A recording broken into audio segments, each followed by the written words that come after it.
Good evening, and thank you for joining me at Music Today. This is Keitaro Harada. The concept of the show is to bring in an artist each episode and have a conversation with the artist about a performance we will all watch and listen together. The live component is very important because I encourage all of the viewers to comment and ask questions to the artist. Please don't be shy and make sure you say at least a hello to our wonderful guest today. The idea of doing this show came about when COVID-19 hit, and I wanted a platform to keep the music going for our fans. Even though we may not be able to experience a live performance together right now, I wanted a place where music lovers can join easily to converse with the artists and to see more of a personal side of us.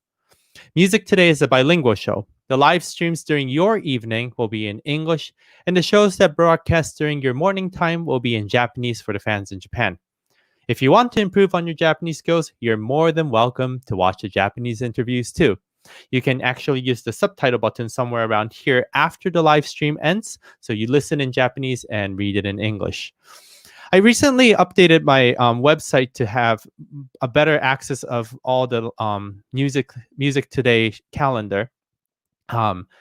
This is Today is show number 55. I'm very excited for this, the guest that we have today. But if you go to my homepage and go to the Music Today site, you can access the all the artists, and then it gives you a link inside these boxes, so you can see the upcoming guests to the guests that have already participated in the show. So please do check it out. It's kharada.com/music today.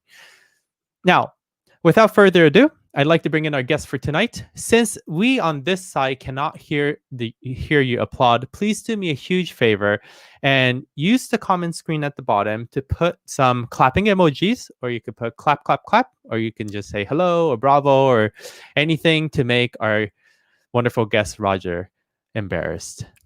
So please welcome our special guest, Maestro Roger Collier. Hey, hi, Roger. Hey. How are you doing? It's great to be here. Thanks for having me. Of course. Where are you quarantining right now? So I'm speaking to you today from Long Beach, California, at my apartment. And it smells of bread right now because Christine, my wife, is making fresh focaccia. So there's this great smell of garlic in the air right now. Fantastic. Well, please say hello to Christine for me. For our viewers, Roger and I probably are one of the earliest conductor friends of each other.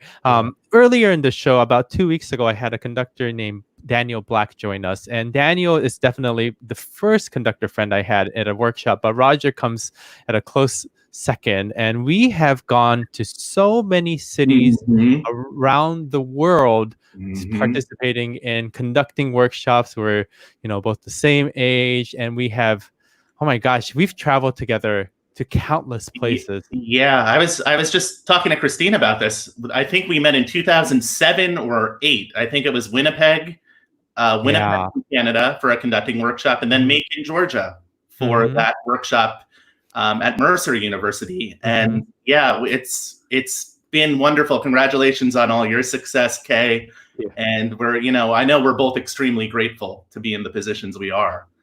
Well, the one thing about Roger and I is that when we first met, we had short hair, and as our conductor ego has gone a little bit bigger, so has the length of our hair. It's true. It's conductor hair. True. Conductor hair is something about the conductor hair that gives us this illusion that we must be a better conductor or something.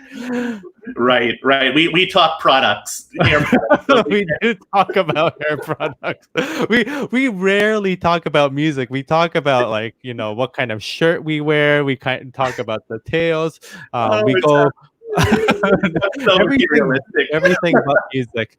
But however, I do have to say that I really treasure the friendship I have with you, and for 13, 14 years now, we've gone through this brutal career of being a conductor together side by side, and I've just really it's just been a wonderful journey that we've shared together. It is, and I always felt comfortable, texting you or calling you just about, we could have a question about a score, about how to deal with certain musicians maybe.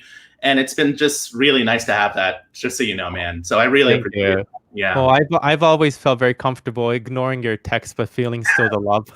I'm just kidding.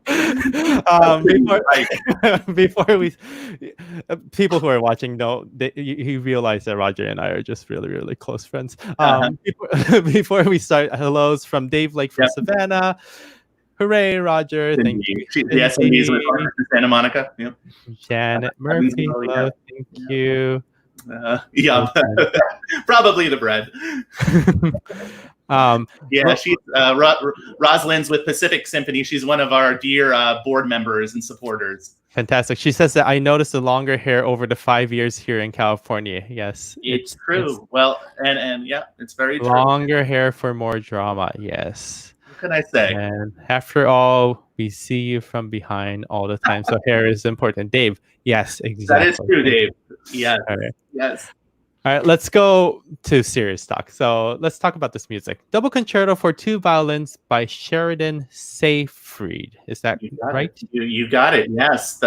This is the Double Concerto for 2 Violins, and it's. I guess I could give you some background on the piece. It's a work that we commissioned at my festival, the Lake George Music Festival, in 2017, through the generous support of 2 of our amazing donors, Chuck and Judy Fryer. And Chuck and Judy know Sheridan Seyfried, the composer, from Curtis in Philadelphia, and they wanted him to write a piece for the festival because, as I mentioned, they're really big supporters of the Lake George Music Festival, and the soloists are Nikki and Timothy Chewy. So Nikki Chewy is the concertmaster of the Buffalo Philharmonic currently, and Timothy is a world-renowned concert soloist now. He's up and coming. He's fantastic. And of course, they're brothers, and they were the soloists on this performance. And this was given in August 2017. It was the first commissioned work for the Lake George Music Festival Symphony Orchestra at the time. So we're really proud of that. And the piece itself is in 3 movements. The first 2 movements are influenced by Beethoven, Brahms, Copland. It's very neoclassical, neo-romantic. And then the 3rd movement is influenced by bluegrass. And that's what we're going to listen to. Sheridan cites there. That's what we're going to listen to tonight is this bluegrass movement, which is somewhat unique for the concert hall because we're not used to hearing bluegrass in a classical concert hall. It is one of my favorite pieces to conduct. I've done it now in multiple cities throughout the country. And what I like about this, Kay, is that Sheridan really worked on the piece with us. He worked with me. We were able to add creative input. The soloists, Nikki and Timmy, were also able to add creative advice. So it really was a work that was built in, we were all in it together, I guess you can say. Could you share me a little bit about the signature of Sheridan's music? And then Sheridan, of course, is on the live stream right now saying hello to us. Hi, Sheridan. We're very excited to share your music to our fans right now. Tell us about, collaborating with him, and then what is it about his music that attracts you? Well, honestly, I didn't know Sheridan until we decided to commission this piece. So I had heard of Sheridan, but what I think is really amazing about his music is that he is able to combine this American sound, if you will, say the sound of Copland, and combine it with a very neo-romantic soundscape, such as the work of Brahms or Mahler or Sibelius. There's hints of all of these composers in this piece. And it's just fun music. It's really accessible. Audiences everywhere love it. And as you'll see in this video at the end, people go nuts. They get up and applaud, and that's what you want for an audience to communicate. So here we go. This is the 3rd movement. And you hear that bluegrass influence. What a fun tune already. And just the artistry of the soloist, Nikki and Timmy, truly amazing. And of course the orchestra. Kay, you may recognize the concertmaster for this performance. Yes, Daisuke, who I was together with at Richmond Symphony. Yes. And I should mention, so this movement was influenced by Bela Fleck, the great banjo player, a tune called Whitewater. And you're going to hear the blues scale, and you're going to hear it. It has the same contour as the original. As we listen to this performance, this is at the Lake George Music Festival, which you founded. What year is it right now in? So this was to be our 10-year anniversary this August. Oh, it's already been 10 years. It's amazing. Yeah, we started it in 2011, and it's the first classical music festival of its kind in the region. For those of you who don't know, Lake George is in upstate New York in the Adirondacks. It's one of the most beautiful places in the world, I think. And what a gift it is to make music there. And this was taken in one of our many venues. We perform all over the village of Lake George. So this is in an auditorium, which surprisingly has pretty good acoustics. It's a high school in town. And we were fortunate to be able to play there. And I love this part. This part, there's a little bit of Sibelius in here and a hint of Beethoven. I think there's a harmonic progression from the Seventh Symphony that is used here. And you hear this build-up. And then as you'll hear, there's just this explosion of energy with the orchestra and the solo.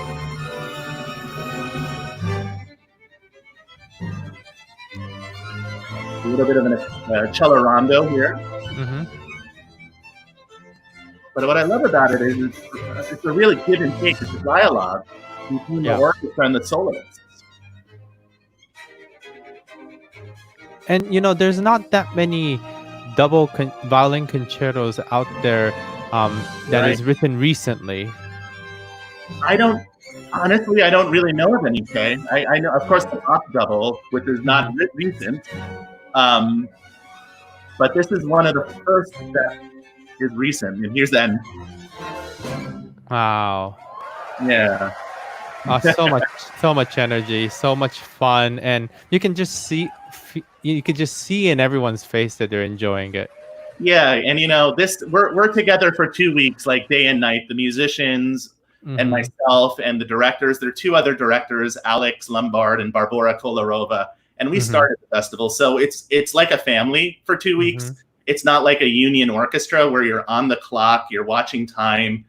It's just making music in a wonderful, beautiful place. And I really enjoy that aspect to it. I think it makes it very unique. And I should mention that a lot of our community, they host our musicians. So we have host families. So they stay with them for the 2 weeks and they create a bond or a relationship over time.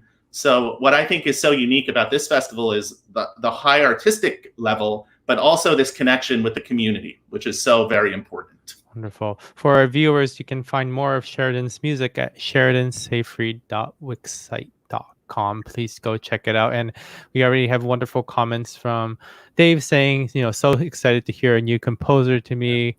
Sheridan, thank you for writing this music. That is fantastic. Rosalinda saying, can't wait to come to Lake George. I guess plans for this year or not, but I want to. And then Cindy, thank you for your comment about the performance. Yeah, we actually played the Sheridan Seyfried piece on my opening concert with Orchestra Santa Monica. So that's why Cindy played in the orchestra. She's a violinist, so we played it. And Kay, I just want to be a real champion for that piece. I really believe in it, and I hope to do it in Evansville and my other orchestras as well. So Sheridan's just a great guy. He was trained at Curtis, but he's so easy to work with. And I appreciate the fact that he wants to work on his music with the conductor. It's not like it's with me. It's a collaboration. Fantastic. Well, thank you so much for sharing that music. I really, really enjoyed it. Roger, let's talk we'll talk more about Lake George Music Festival in a moment, but let's talk a little bit about you and how you were introduced to music and what was the turning point in choosing music as a career, and then getting the conductor's bug and doing this, switching into waving a stick instead of playing an instrument. So tell us a little bit about your background. Absolutely. Well, I grew up in a small town in New York, Manhasset, New York. It's it's a town on Long Island, and I say Long Island, but that's when my accent comes out. Sorry, you know, I'm an only child, so I had no brothers or sisters, and my parents aren't musicians, so I didn't grow up in a musical household whatsoever. My family occasionally would have, you know, pop music, classic rock on the radio, but that was it. And I was fortunate to be to attend a public school that had an outstanding music program. At the time when I came to choose an instrument, I decided on the trumpet. And the reason for the trumpet is because, yeah, there it is. That's a high school photo. My grandfather used to play Louis Armstrong records in his house, and I just love the sound of the instrument, in all honesty. It really, it stuck with me. So when the time came to choose an instrument in 4th grade, I said, I want to choose the trumpet. And I always say the other reason is because it has 3 valves. And the 3 valves made it look much simpler than, say, a flute or a saxophone, what you play.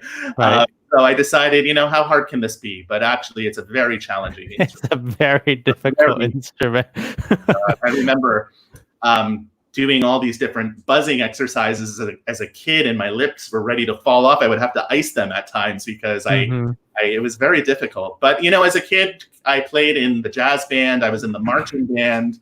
I was in the brass choir, the pit orchestra, the wind ensemble, you name it. Yeah. Fun story, Kay. I was also in a rock band in high school called Gear, Gear. And I was a drummer. Yeah, I was a drummer. And you're a drummer? Oh, I had no idea.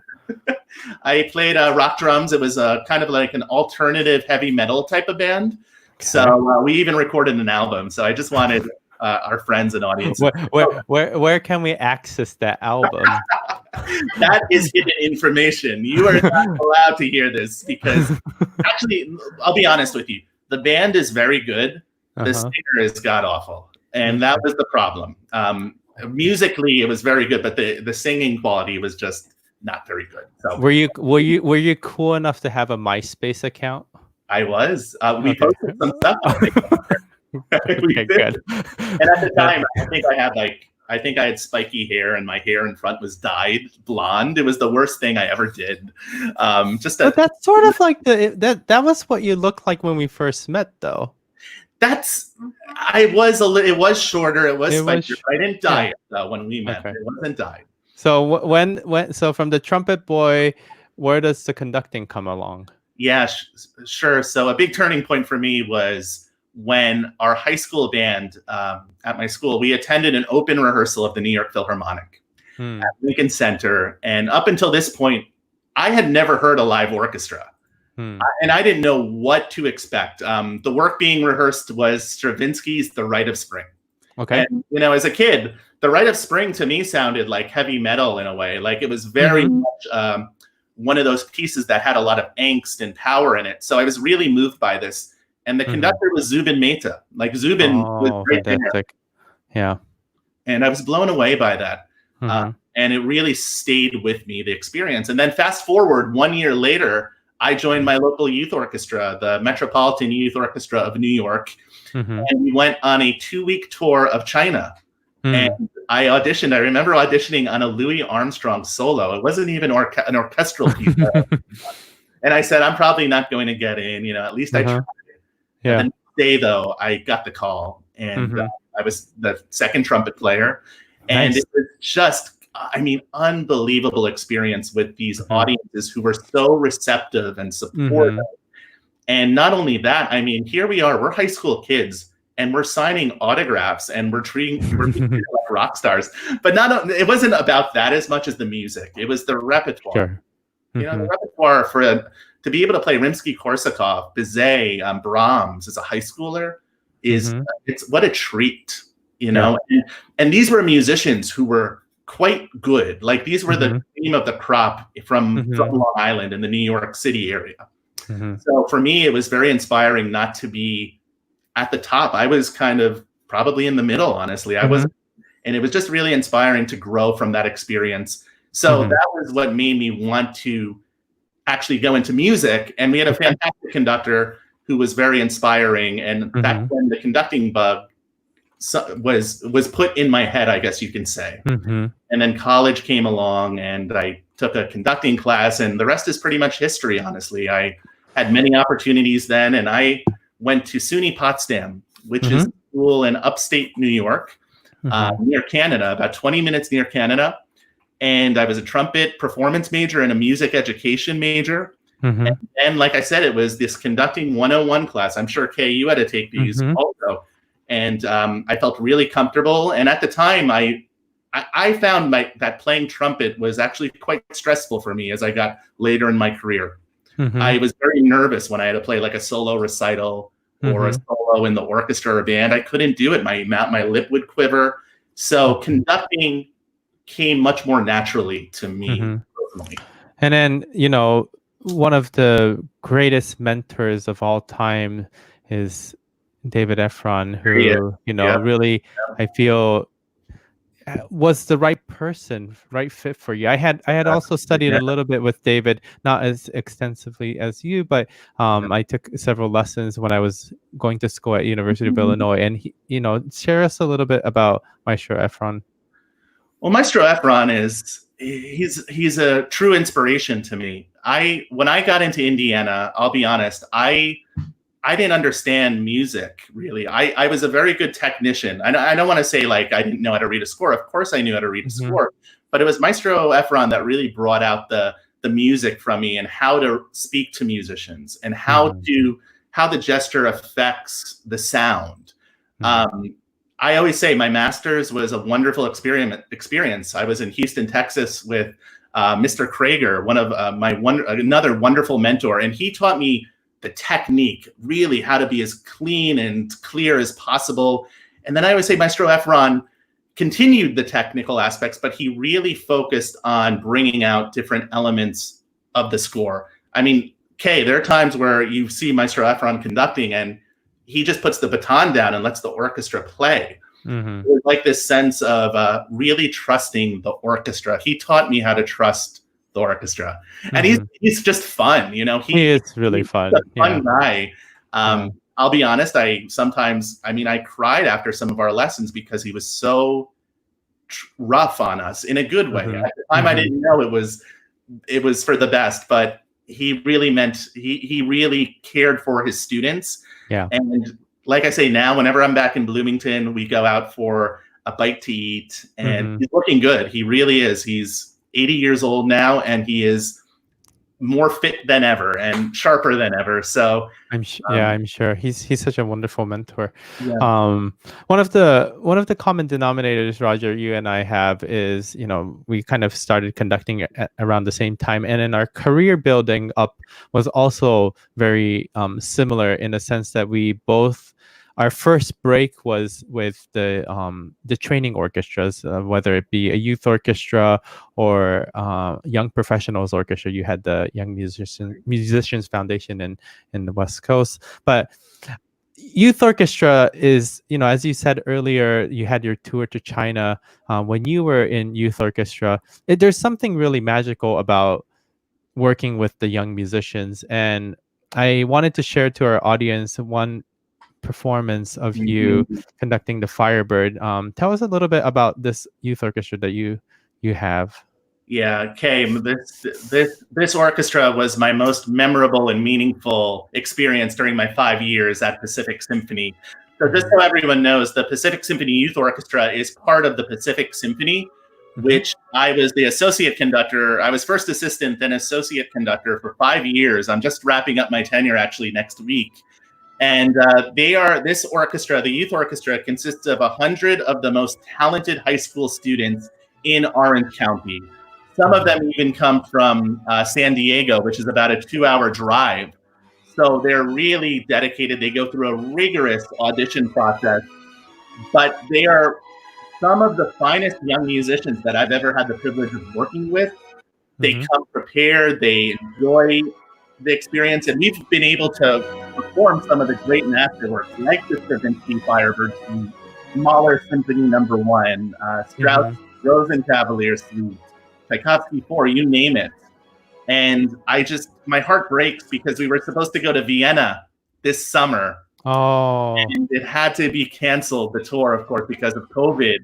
Mhm. And the students were so disappointed. And I really feel for the seniors. But, we had wonderful Skype and Zoom sessions to close the semester, and we were able to at least talk about our feelings and, coming together. It was a really nice moment for us. But I mean, They sound amazing, really. thank you. Yeah. I mean, so the way it works is we started rehearsing this work in September, and the concert was in mid-November, so we probably had about 8 or 9 rehearsals, which is still not much at all if you think about it. And the fact that they were able to elevate every week, it got better and better, and you could tell that they really were committed in this performance, and we just, again, had fun up there. And music you're supposed to show joy, and that's exactly what they did in this performance. But the other thing, Faye, is the hall. The Segasum Concert Hall is one of the finest concert halls in the country, and I'm so grateful that I had the opportunity to perform there for 5 years. There's something so powerful about making music with youth orchestra. Yeah, you were with Phoenix Youth Symphony, right? Okay. Good. Yeah. Bravo. Yeah, we actually got to do the Rite of Spring last year, which was an even, bigger challenge, and they rose to the challenge, and it was quite the experience to be able to play Rite of Spring in a high school orchestra. What a gift.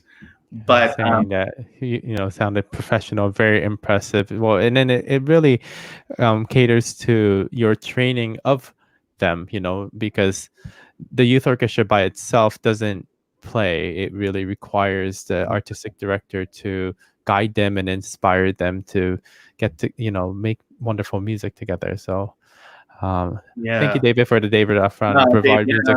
Yep. He was at Brevard for a number of years. Yes. Matt Schwartz. Wow. So Matt was in my trumpet studio at Potsdam, and I always was so inspired by Matt's playing. He was a fine trumpet player. I always enjoy seeing your photos on Facebook, Matt. We had you had an opportunity to bring the youth orchestra to China. Yes. So this was during my very first year on the job. We had the opportunity to tour 3 different cities in China, and this is a documentary that we put together. And one of my most memorable concerts was in China, in Shanghai, at the Oriental Arts Center, which is a beautiful concert hall. It was sold out for our performance, and you can see right there is the hall. Yeah, that was the very end of Tchaik 4. And we played Bernstein, West Side Story, Tchaik 4.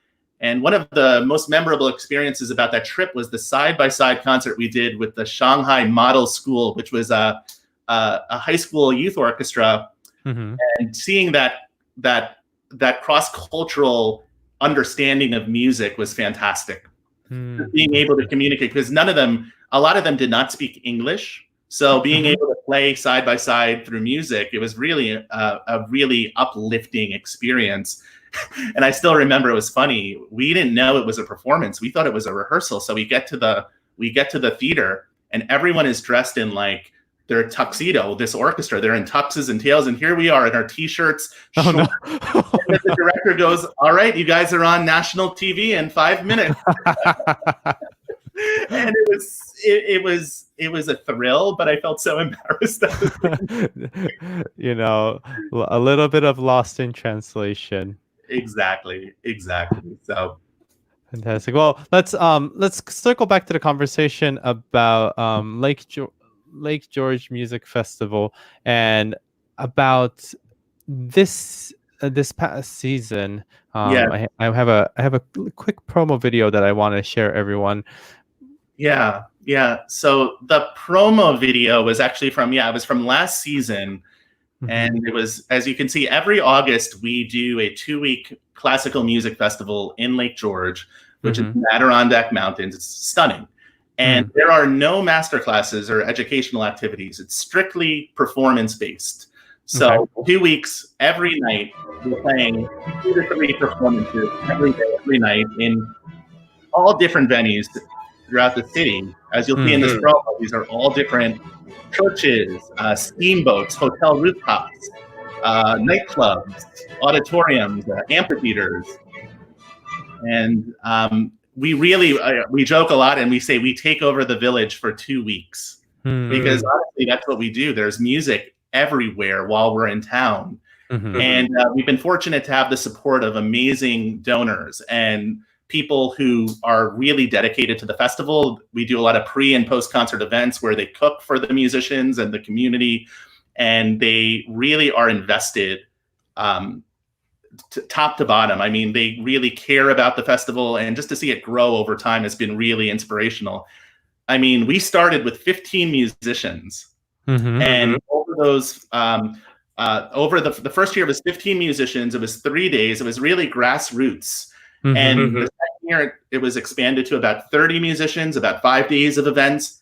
And then the third year it grew even more. We had about 40 musicians a week. And now we're up to 60 musicians every year, about 2 weeks of concerts. And I'm really fortunate to have been able to be a part of this because honestly, Kay, like we had no idea when we first started what we were really doing. We were really inspired by our experience at the Aspen Music Festival, my friend Alex and I, who started this. And then Alex just said, hey, Lake George is a beautiful area in the country.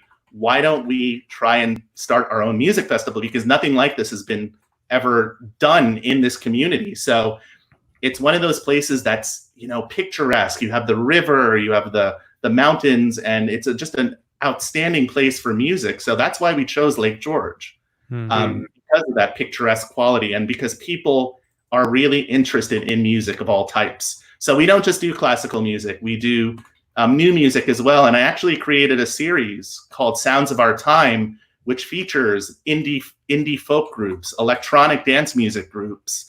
And it's in 3 parts. The orchestra opens the concert. The second part is solo set, I should say, with the artist and band. And then the third part is this collaboration with the orchestra and the band. So it is very, very collaborative. And I always tell people, this isn't your typical classical concert. It's almost more similar to a rock concert, if you will. I encourage people to take selfies, to take photos, and everyone seems to really enjoy it. So we've had Project Trio. I'm sure you know Project Trio, okay? Yeah, of course. Different types of music. We've had Mako, which is an EDM duo. We've had Balloon, which is this electronic folk group from Brooklyn. They all grew up in Puerto Rico. And last year we had Corinne Byrne, who's a fabulous soprano, and we did a piece by Sarah Kirkland Snyder called Penelope, which is like, I always say it's like Radiohead meets Bjork meets Philip Glass. It's very beautiful and unique. So there's a lot of I'm getting a little bit of feedback from your screen. I don't know if that's. Can you hear me right now? I can hear you fine. Yeah. Okay, good. For some reason, I was getting a little bit of feedback. Great. No, it's what's amazing is that, you know, what started off with just 15 people have grown such an iconic and an important festival at Lake George, and just kudos to you and Alex for making it happen. It's amazing. Yeah, I want to go ahead. I was just going to say, I have to say, Barbara also. Barbara really developed the chamber music program because we do chamber music also often. And Barbara really developed the chamber music program to be what it is today by bringing in a lot of different chamber ensembles to perform with our musicians. And then I've really been responsible for the orchestral programming and finding new composers and that sort of thing. So yeah, it's a real team effort, as you mentioned, Kay. And it's nice to have people applying now. You know, when we first started, we would have to reach out to all of our friends and say, hey, are you available in August? Do you want to come to the festival? It doesn't pay much at all. And it still doesn't pay much, unfortunately. But people want to be there because they love this environment we make music in. It's making music with friends. That's the way I could put it. I want to transition our conversation to Pacific Symphony, which you are finishing your tenure next week, did you say? Yeah, it's July 3rd. Yep. And then we already have comments about your time at Pacific Symphony Youth, where, you know, that I think this might be a mother. Yeah. Thank you, Rosalind. Thank you. Thank you. Tell us a little bit about your experience there at Pacific Symphony. Well, Pacific Symphony is a really special organization because they are the largest orchestra formed in the last 40 years. And there I am with their music director of 30 years, Maestro Carl St. Clair. Carl has been a wonderful mentor. He really grew that orchestra. It used to be a very small regional professional orchestra. And now recently it's actually a Group 1 orchestra designated by the League of American Orchestras. Amazing. So be able to go from almost, I don't want to say a community orchestra because it was professional, but a small regional orchestra to a Group 1 orchestra with the Chicago Symphony and Philadelphia Orchestra is a big honor. And we had the opportunity to make our debut in 2018 at Carnegie Hall. Sold out concert, which was fantastic. We were recently on PBS, great performances. We performed a piece by Peter Boyer. And tell us a little bit about the virtual concerts that you're about to do. Yeah, so this was such a fun project. As you know, all live concerts are canceled. So we put together a virtual family concert.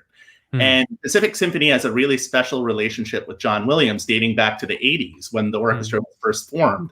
So we put together a John Williams concert virtually, which took old concert footage from previous Pacific Symphony concerts.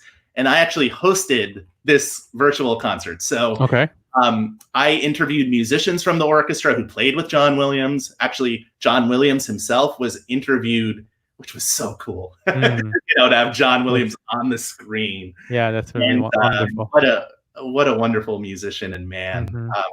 So it was a 55-minute concert. And it's similar to what we're doing here. You watch the concert and people leave comments. And we played 5 different pieces. It was very educational. And it was just such a fun program to put together. And it was the first of many. It was almost like a test run for the organization because now they're doing a 4th of July concert in just a few weeks. But I just want to say Pacific Symphony really made me the conductor I feel I am today because I work with such highly talented musicians. I mean, they performed with, they're amazing musicians, but they also have that studio background. So they've performed on dozens of films over the years. And that's really created an environment where you could throw anything at them and they can play it. So, and this is the orchestra at the Carnegie Hall sold out performance. What a special moment! Yeah, and you can see it's sold out. And to this day, I have just so many wonderful friends from that orchestra. And hopefully down the road, I'll be able to come back and work with them again.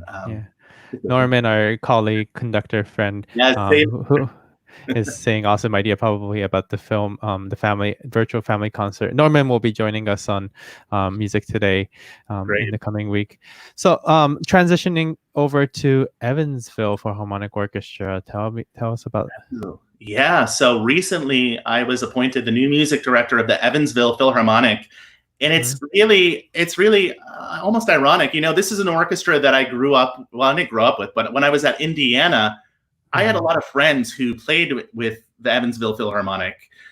They were in the orchestra. So I heard all about the Evansville Philharmonic during my student years at IU. And little did I never would have thought that I would eventually become the music director of this fantastic orchestra. And that this photo is actually from our virtual announcement just a few weeks ago. When they made the announcement. I think Evansville Philharmonic is the first orchestra to do a virtual music director announcement, which is really neat. I mean, it's pretty cool. The age now, And what's very unique, Kay, about this orchestra, I think, is the fact that the makeup of the orchestra is very different. You have these highly talented, very experienced professional orchestral musicians. And then you combine that with these really talented musicians from Indiana University, undergraduates and graduate students, and it creates such an electric atmosphere for the concert and for the rehearsals. It really is there's a great deal of camaraderie, which I haven't experienced with a lot of orchestras, and I can't wait to begin with them. And that's from my audition concert back in February. We did Mendelssohn Third Symphony, Todai Dances of Galanta, and the Rodrigo Concierto de Aranjuez, which with Meng Su, fantastic guitarist. So yeah, in terms of programming, I have the program all set for the season, but we may need to revise that, of course, due to COVID. Right, of course. We're supposed to open with Mahler 1. I don't know how we're going to be able to do it, but I wish we could, but we have to be safe. We have to be flexible. And then, with you, these past couple of years has just been like one after another. So here we go with their next organization, Symphony NH. Tell us about this orchestra. Yeah, no, of course. I mean, I'm extremely grateful because Kay, this, we go through these rough patches as conductors where you go through 2 or 3 months where you get rejected from almost everything you apply for. Right. And it's like the worst. I mean, we text each other about this all the time. Yeah.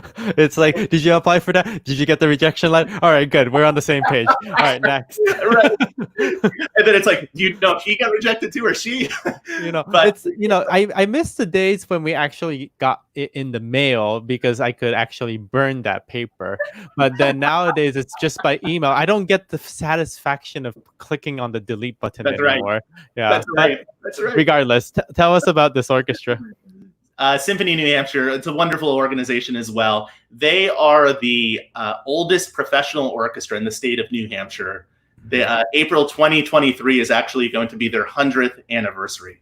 Wow! So we're already planning for that season, and there's a great deal of history with this orchestra, and the community is extremely proud of this. They're extremely proud of their historic roots, and every time I program concert, programs for them, I always think about the history of this organization. So that's always in my mind or in the back of my mind, and you get a lot of musicians from New Hampshire, but also from the Boston area. Okay. So you get a lot of different Boston freelancers who play with the Boston Pops, the ballet, the symphony. And yep, there's the website. And we recently posted our new updated revised schedule for next year. And I'm very proud to say we're going to feature all different types of composers, different time periods, lots of contemporary music. And the orchestra public, the community, has really embraced this new contemporary material, because before they were doing more of the standards, and now we're really transitioning to newer works by local composers as well, and local collaborations. It's all very local. There's a great deal of community also in New Hampshire, but also in Evansville, I would say. I see. And with regards to Orchestra Santa Monica, it's completely different because they're very fresh in terms of their history. They're only 8 years old, and I started with them 2 years ago. And I remember on my debut concert, we did a world premiere or a symphony Orchestra Santa Monica premiere of Sheridan's piece, which we just heard, and a piece by Colin Jacobson called Ascending Bird, which is all about Persian mythology. I mean, how often can you say you can open a season with an orchestra you don't really know well with that type of repertoire? And they embraced it. The community embraced it. The musicians embraced it. And we closed the concert with Beethoven 7. So there was this element of rhythm and pulse throughout the program and dance. And I also, what I like about this organization is we do these things called symphony happy hours. Okay. And symphony happy hours is where we go into a brewery or a cocktail bar, and I talk about the music that the audience is going to hear. We usually do it on a Tuesday or a Wednesday around happy hour, which is 5 p.m. or 6 p.m. And we eventually spend about an hour listening to different excerpts from what's going to be on the concert, and we enjoy drinks. I mean, what better than that? So it's a great way, rather than do a traditional pre-concert talk, I find it's a great way to really get to know your audience and to get to know your patrons. That's wonderful. And, it's what's so amazing with what you've been doing in the last few years is just like going back and forth to all these organizations, lots of mileage, and lots of time away from your wonderful wife and your puppy, Yeah. But the great thing is Christine will sometimes play with Orchestra Santa Monica. She's a violinist. Oh, good.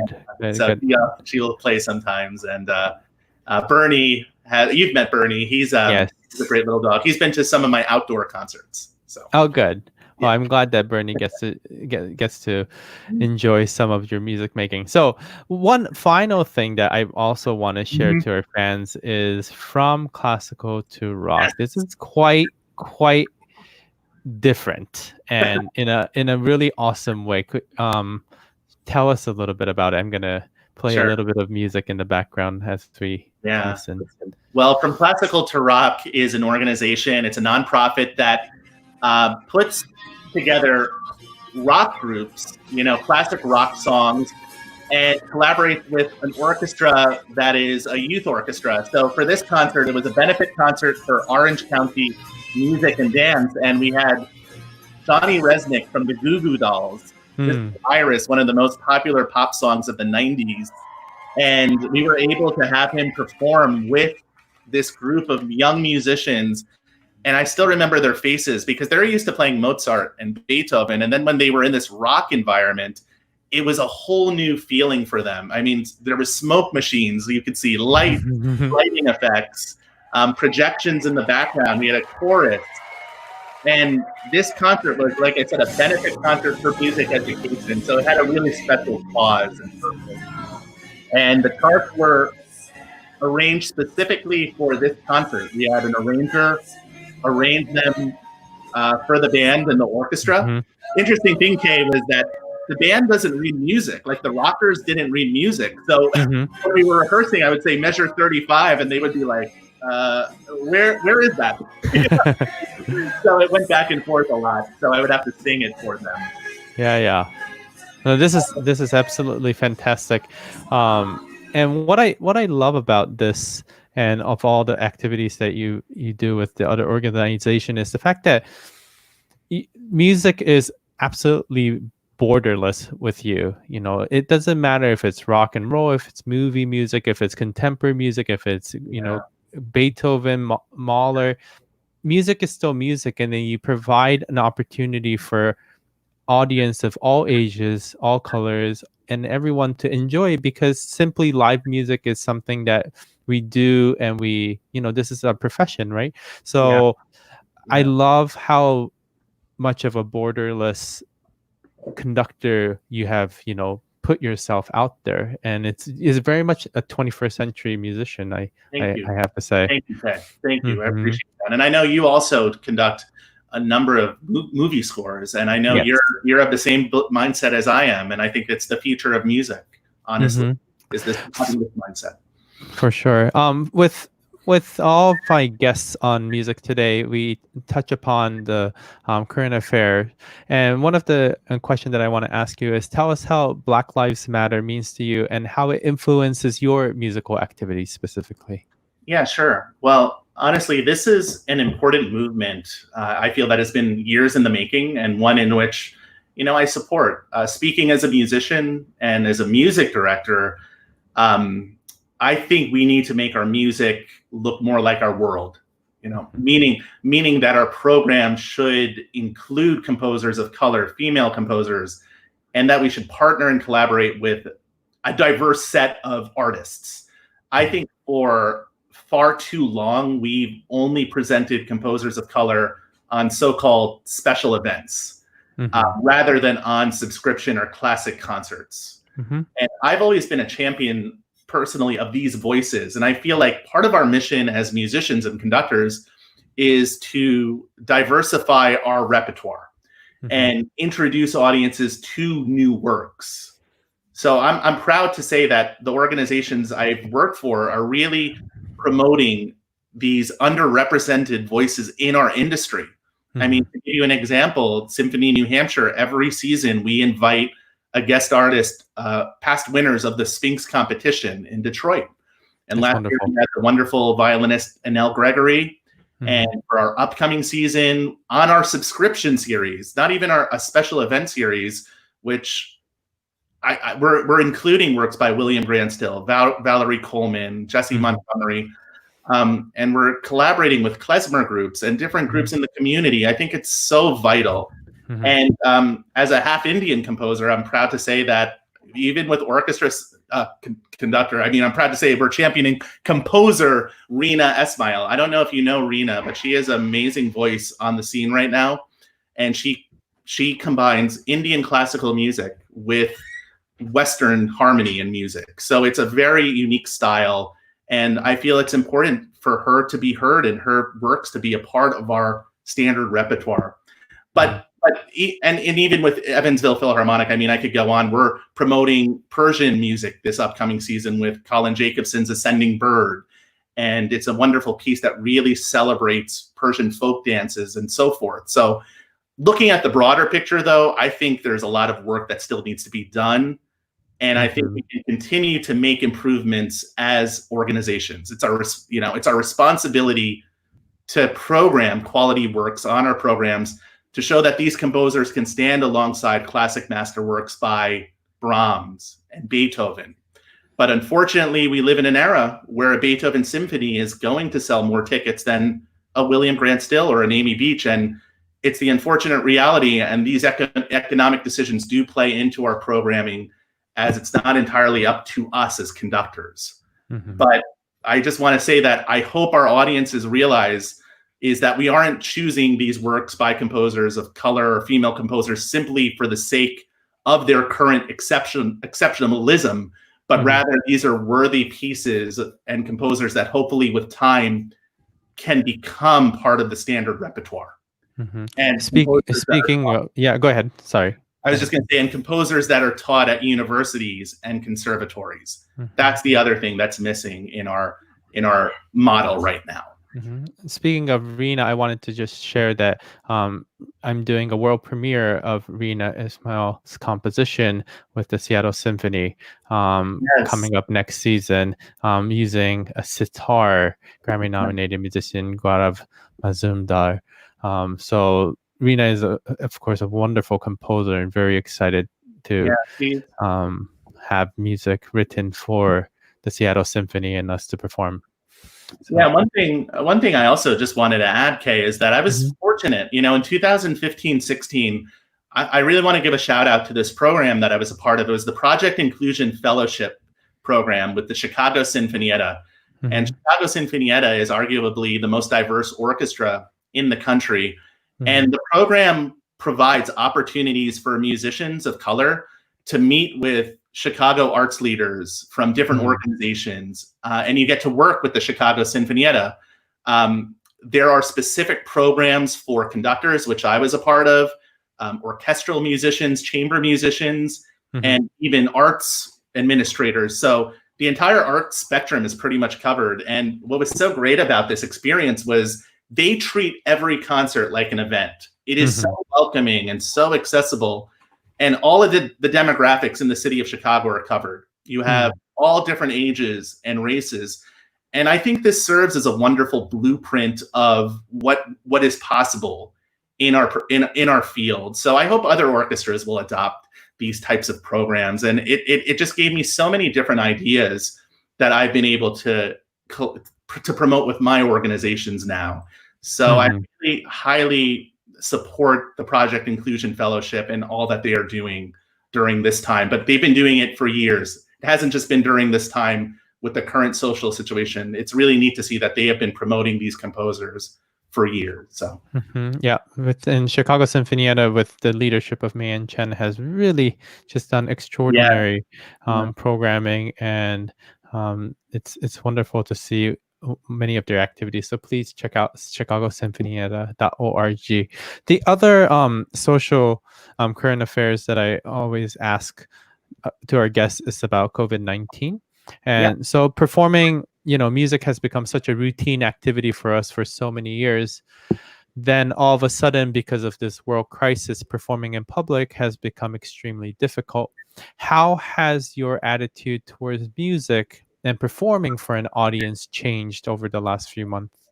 Sure. Well, I mean, I'm sure you agree. It's been extremely difficult not to make music and perform for an audience during this time. When the pandemic first started, I found it actually quite nice and relaxing because I had just come back from New Hampshire. I had 3 consecutive weeks of concerts, which had never happened before, actually. And I was exhausted. and Mhm. I didn't pick up any scores or listen to any music when this first started, this whole pandemic.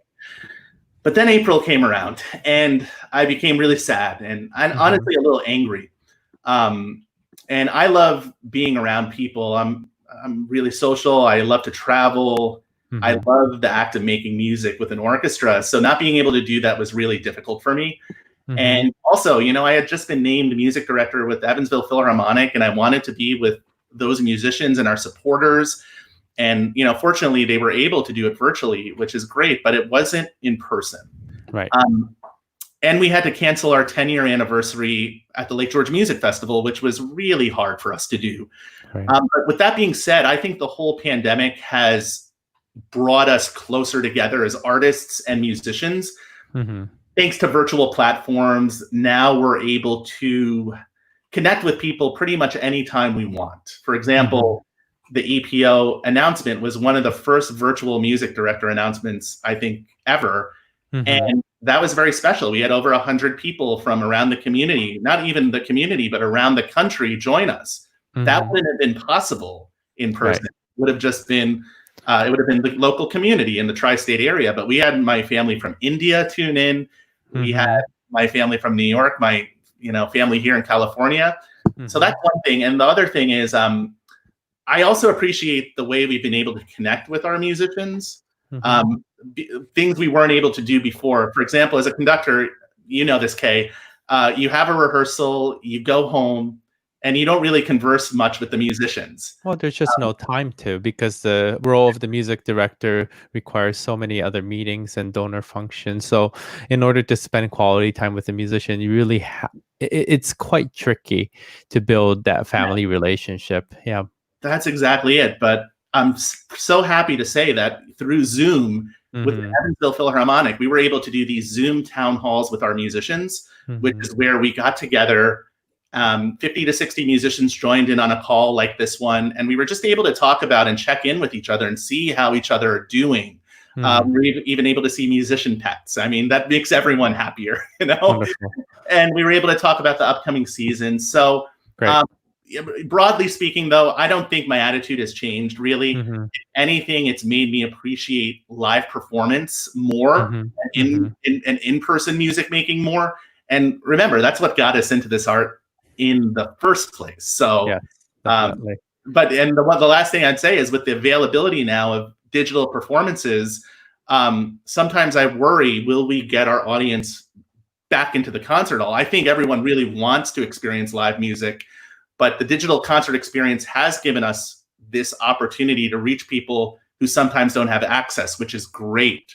So I think in many ways, it's the goal now to get people back into the concert hall to enjoy that live concert experience, and realize that digital music isn't the only way to go moving forward. And again, it's given me the opportunity to think about programming in different ways. I'm thinking more in terms of projects than actual concerts for the community. And I hope these types of projects, stay within the season from now on. I hope they're not one-off projects, but I hope that they're able to stay consistently in future seasons. Most definitely. I think, every arts organization, we just have to hope for, better situation with the COVID-19. I'm talking to you from Japan, where I conducted my first concert since the pandemic this week. And we are doing concerts with audience with 50% in capacity in the concert hall, short programs within an hour. And then half of the audience comes in. They are told how to go into the concert hall, how to leave the concert hall. And then the other half comes in. So the orchestra performs twice. But just, this is coming from Japan, which is a very germaphobe country. And we've been wearing masks since the 1940s. So it's very... masks are very important. I'm just gonna throw that in there. I want to make sure that our viewers know how to reach your activities. You have a wonderful website at rogerkalia.com, and it's very yellow. I must say. I know that was a photo from last year. They wanted a yellow background. So, and in your website, of course, the usual bios and news. But what's most wonderful about your website is the fact that there's lots of hair, but also there's a lot of videos of exciting performances with different organization, youth orchestra, and also with the Lake George Music Festival and others. So please do check out Roger's website and his social media. There's YouTube, Facebook fan page, Instagram, and Twitter. So please check it out. Roger. Sorry to say that it's a little short in that photo. Okay. Well, the hair keeps growing, and the pandemic is helpful for that, for sure. It is. Well, thank you so much for joining me at music today, and it's just so wonderful to be able to catch up and share many of your activities. Please stay safe, and thank you. Yeah, and just very excited to see many of the activities, what you're going to be doing with all these ensembles. And congratulations for your tenure at Pacific Symphony. Thank you so much, Kay. And congratulations on Savannah, all your work in Tokyo. And I miss you, man. So it's great. Miss you too. Yeah, we'll get together soon. Thank you for having me. Bye, everyone. Of course. Thank you very much. Have a good night, everyone. Thank you for watching. Please remember to subscribe, like, and share this video. ありがとうございました。チャンネル登録、いいね、そしてこのビデオをぜひシェアしてください。